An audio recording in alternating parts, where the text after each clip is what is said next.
Olá, olá, olá, senhoras e senhores, cafezeiros de plantão, sejam muito bem-vindos ao Console com Café. Eu sou Mariano Falcone e hoje estamos aqui para falar, sim, desse que é um dos filmes mais aguardados do ano, Coringa. Finalmente está nos cinemas, estreou hoje e eu saí agora um pouco da sessão, demorei um pouco para poder começar a gravar o vídeo aqui, já já vocês vão entender o porquê e tem relação direta com o filme. Vamos lá então, antes de qualquer coisa, se você já é inscrito aqui no canal, não custa nada já dar aquela forcinha, já ir deixando o joinha aí pra gente aí.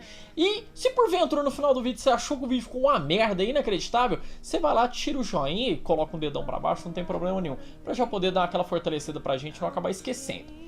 Bom, vamos lá.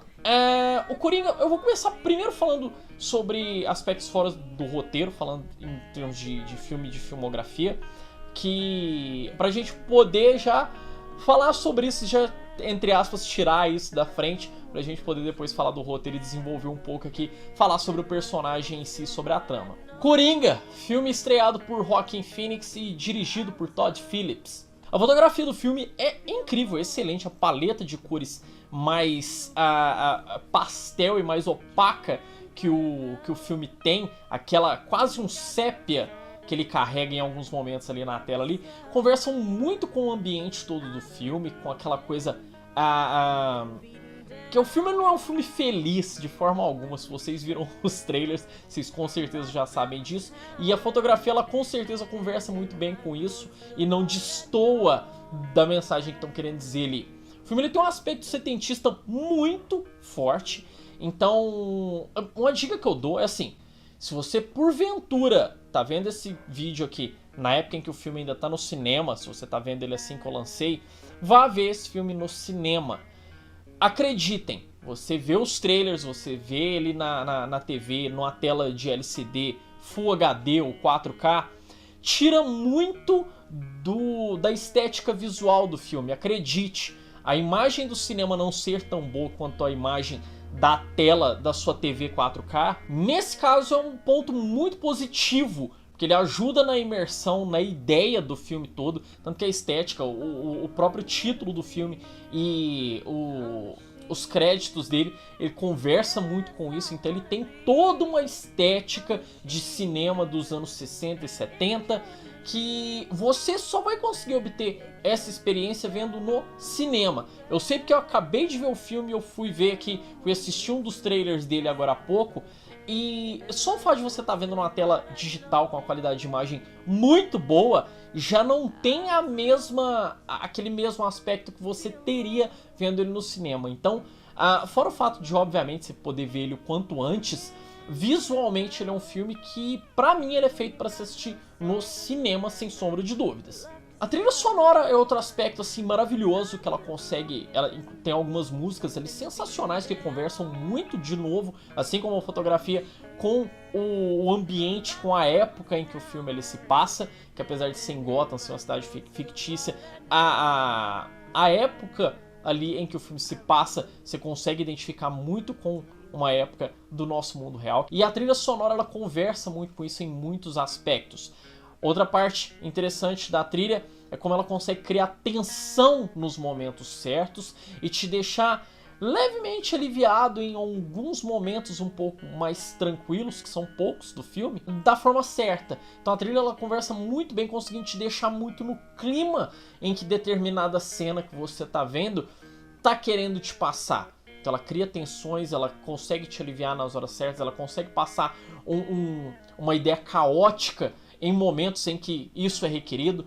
Então vale a pena, é o tipo de coisa que às vezes as pessoas não prestam muita atenção, mas nesse filme é bem difícil deixar isso passar batido, porque conversa tanto com a linguagem do filme que é muito difícil não reparar.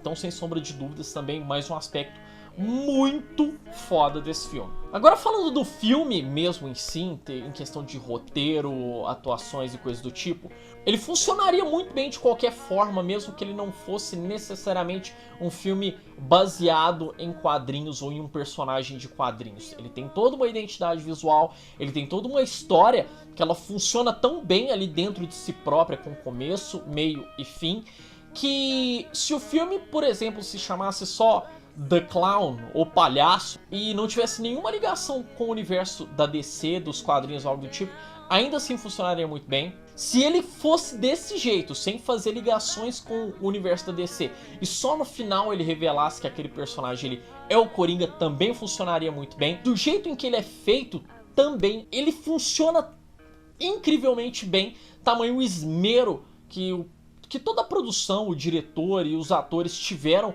com o filme, de um modo geral. Ele é um filme que ele, o tempo todo ele passa referências sobre o universo, sobre onde ele se passa, sobre os personagens daquele universo, tanto que alguns nomes ali bem conhecidos do universo da DC são figuras importantes do filme. Então assim, você tá sempre muito bem situado de onde você tá. Por mais que não fosse necessário, é um toque a mais e que acrescenta sim, e que você gosta quando você vê. Tirando o personagem do Joaquin Phoenix ali, o Coringa, o Arthur Fleck, o maior personagem do filme, pra mim, na minha opinião, é Gotham.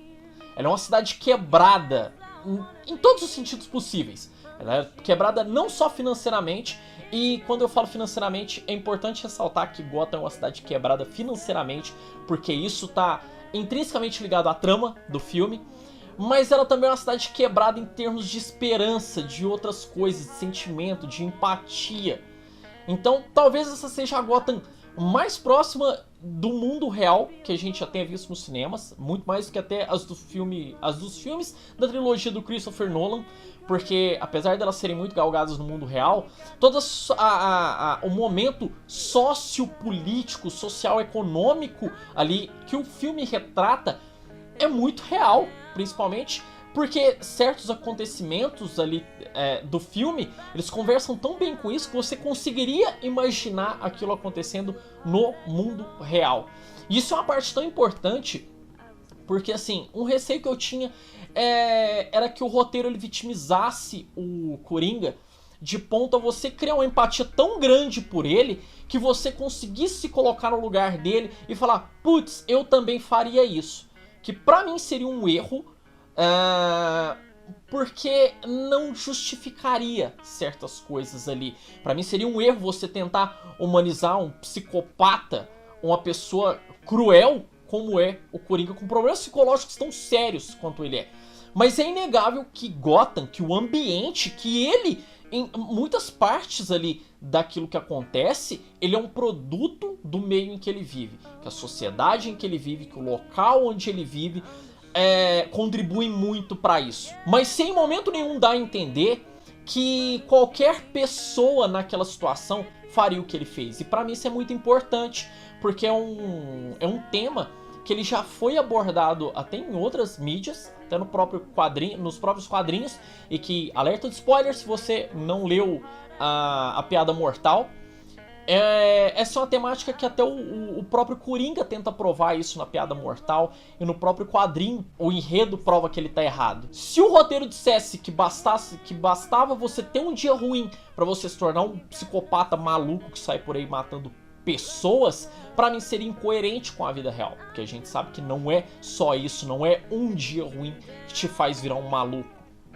Isso é muito importante porque o roteiro todo ele conversa muito com isso. O Coringa é com toda certeza um filme bem pesado, não só em termos de violência, sim, ele tem algumas cenas de violência bem chocantes até eu diria, mas com o contexto todo da situação, do personagem, dos acontecimentos todos ali, ele é um filme que ele me deixou meio tenso. Aí eu tinha terminado de gravar o vídeo que eu lembrei de uma coisa que é muito importante.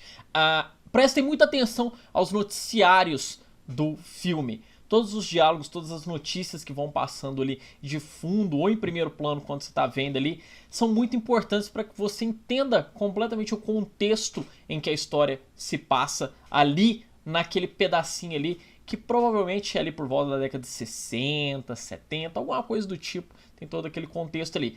Mas é só isso mesmo, vamos voltar pro vídeo aí, falou. Tinha muito tempo que eu não saía de um filme pesado, sabe? Refletindo demais sobre tudo aquilo que eu vi na tela e tal. Inclusive uma dica que eu dou é tipo assim, vá assistir o Coringa num dia que você estiver bem. De verdade. Ele é um filme que se você... Tipo assim, ele tem muitas camadas, então você pode ir, às vezes, e parar na camada mais superficial possível do filme e conseguir só aproveitar aquela obra ali, sem absorver muito e sem trazer aquilo muito pra sua vida e pro seu dia a dia. Mas se você às vezes estiver num dia que você não tá muito bem e você conseguir passar muito dessa primeira camada e trazer muito pro seu mundo toda aquela história ali, eu acho que o filme ele pode até colocar as ideias meio erradas na sua cabeça, dependendo de como você enxergar aquilo que tá acontecendo ali. Então, ele é uma obra que ele se distancia muito do cinema baseado em quadrinhos que a gente vê hoje, e eu fico muito feliz com isso, porque sai do formato engessado que a gente veio tendo aí há alguns anos, e que pra mim esse filme ele vai abrir porta pra muita coisa em termos de quadrinhos, para que a gente possa ter obras cada vez mais autorais, até eu diria, mas baseadas em quadrinhos, em graphic novels aí, que tem histórias excelentes e que hoje a gente às vezes não vê elas sendo retratadas no cinema, porque talvez não sejam histórias tão comerciais assim, que não consigam fazer o famigerado bilhão no cinema, que é o que hoje, obviamente, todo estúdio quer, e não dá pra julgá-los por isso, porque afinal de contas todo mundo precisa de dinheiro.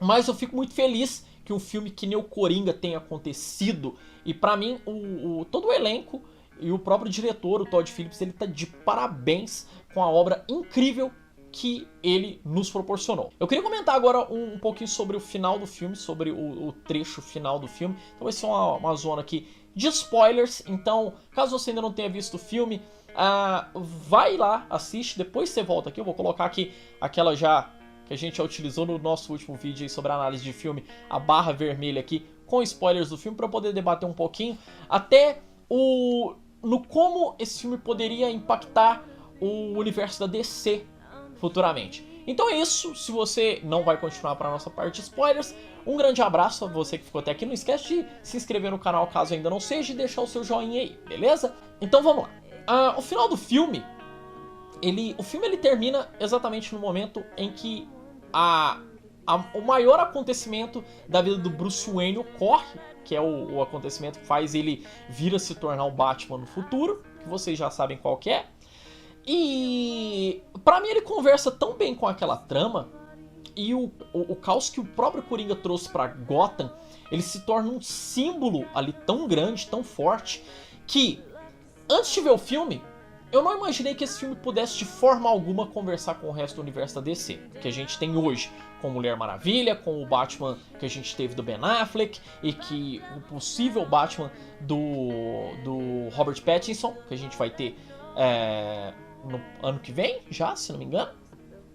Mas enfim, ele pra mim, ele abalou Gotham de uma forma tão grande, que pra mim, hoje, completamente oposto ao que eu pensava antes, que o filme ele seria imbecil a DC tentar enfiar esse filme no universo, no DCEU, né, no universo compartilhado dela, nos cinemas, só porque o filme às vezes desce muito bem, eles tentassem enfiar esse personagem ali de qualquer jeito, mas eu acho que ele deixa um gancho tão grande pro Coringa desse universo, do universo cinematográfico da DC, dele se tornar não um personagem, mas uma ideia, mas ele como uma figura amórfica que de tempos em tempos ressurge ali em Gotham.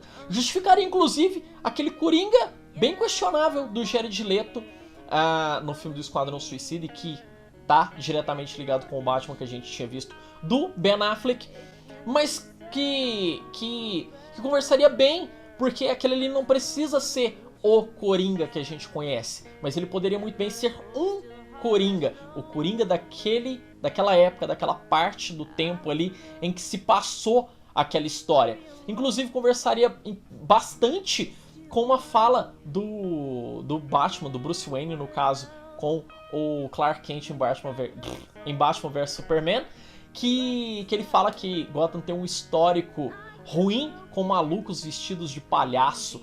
Então você poderia até usar essa frase no plural para dizer que não é a primeira vez que eles têm um maluco vestido de palhaço aterrorizando a cidade. Que aquele caos que o Coringa do Joaquin Phoenix trouxe para Gotham marcou tanto um ponto da história daquelas pessoas ali, que de tempos em tempos ele acaba voltando, esse psicopata, ele acaba voltando e influenciando mais pessoas que de geração em geração acabam aderindo a esse manto. E que eu acho que seria muito interessante, espero de verdade que às vezes isso ocorra, e eu acho que isso daria um gancho muito interessante para explicar muita coisa que às vezes nem deu tão certo assim no universo cinematográfico da DC. Se o filme ele realmente se passa ali por volta da década de 70, hoje em dia, se a gente jogar com aquele Coringa do Joaquin Phoenix, tinha ali entre seus 30 e 40 anos, seus 30 e poucos, 40 e poucos anos, hoje ele estaria no Asilo Arkham um velhinho com 70 e poucos anos.